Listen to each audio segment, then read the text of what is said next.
bien qu'il y a des personnes qui ne sont pas connectées. Mais je vais demander à tout chacun de se connecter.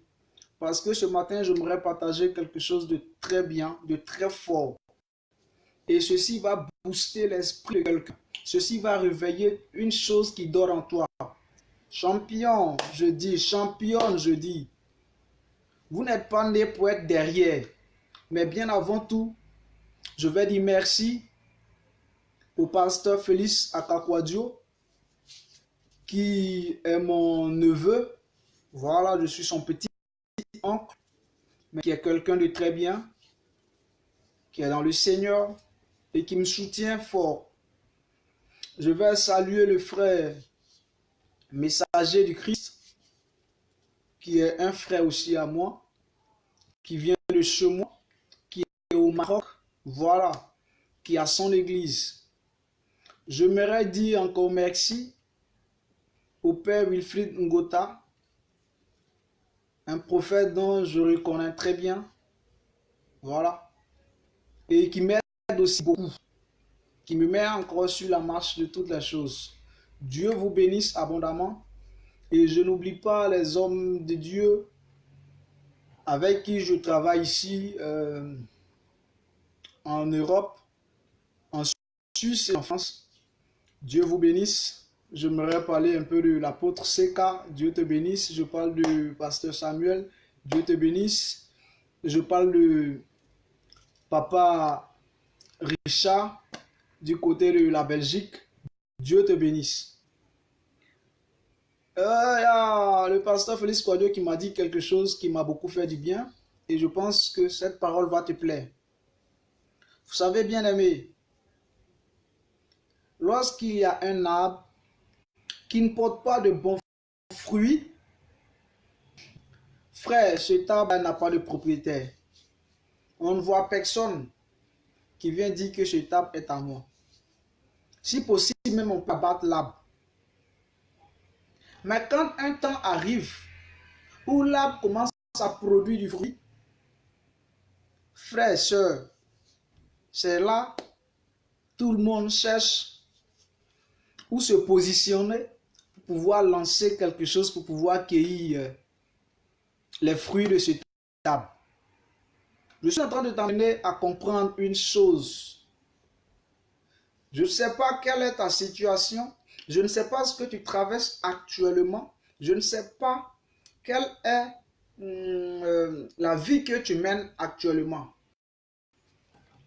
Mais frère, il faut que tu reconnaisses que Jésus-Christ est le chemin qui mène à la vie, que Jésus-Christ est la seule personne qui peut tout faire pour toi. Parce que c'est lui seul qui a donné sa vie pour l'amour de Dieu qui voulait encore prouver en nous. Il a donné Jésus-Christ en sacrifice. Bien aimé, aujourd'hui, même si une personne a 10 enfants, mais qu'on lui dit de sacrifier un seul de ses enfants, la personne n'acceptera pas. Et quand je parle de ça, je parle des personnes. Je ne parle pas des agents du diable qui vendent leurs enfants, qui sacrifient leurs enfants pour s'enrichir. Mais je parle des personnes, je parle de toi. Mais regardez un peu l'amour que Dieu avait pour nous.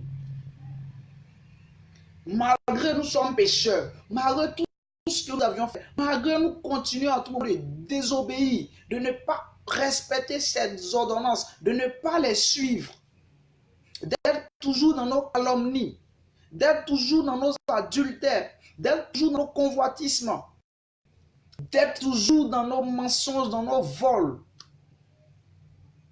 Mais ce Dieu-là, il a vu qu'il y avait quelque chose de très bon. Et il a donné son fils. La Bible nous dit très bien que Dieu a donné son fils unique. Dans Jean 3,16. Son fils unique. Il a donné cet enfant-là afin quiconque croit en lui ne périsse point, mais ait la vie éternelle. Bien-aimé, tu vas voir que c'est vraiment fort. Tu n'as pas été le premier à aimer Dieu. Je n'ai pas été le premier à aimer Dieu. C'est Dieu qui a été le premier à nous aimer. C'est Dieu qui nous a rapprochés de lui, malgré le péché que nous avions fait. Mais il nous a menés à lui en donnant le Christ en sacrifice, afin que nos âmes soient sauvées, afin que nous soyons rachetés de tout péché, par son sang qui a coulé, par l'expiation de son sang. Bien-aimé, jusqu'aujourd'hui, lorsque tu te connectes, lorsque tu invoques, lorsque tu réclames ce sang-là, tu reçois ce sang pour ta pureté, pour justifier tes péchés. Mes frères et sœurs, aujourd'hui, le péché existe toujours. Nous sommes toujours des pécheurs. Nous sommes toujours dans le mal. Mais ce soir, j'aimerais t'amener à aimer Dieu. Pourquoi? Parce que lorsqu'ils ont demandé au Christ les plus grands des commandements, il a dit qu'il faut aimer ton Père. Il veut parler du Créateur, de toute ton âme, de tout ton être, de toute ta force. Et en second plan, il faut aimer ton prochain. Ton prochain, ça veut dire que toute personne qui est ton semblable, il faut l'aimer comme tu aimes toi-même ton propre corps.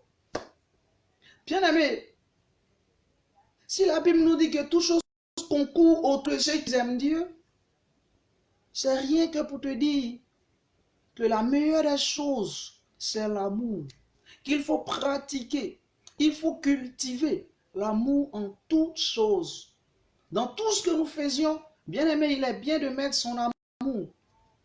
Parce que même dans un couple, s'il n'y a pas de véritable amour, il y a toujours des bagarres, il y a toujours des mésententes. Dans ton travail, si tu n'as pas d'amour dans ce que tu fais, bien aimé, ça ne réussit pas, ça n'avance pas. Mais aujourd'hui, nous voyons que si une sœur se lève, si un frère se lève, qu'il commence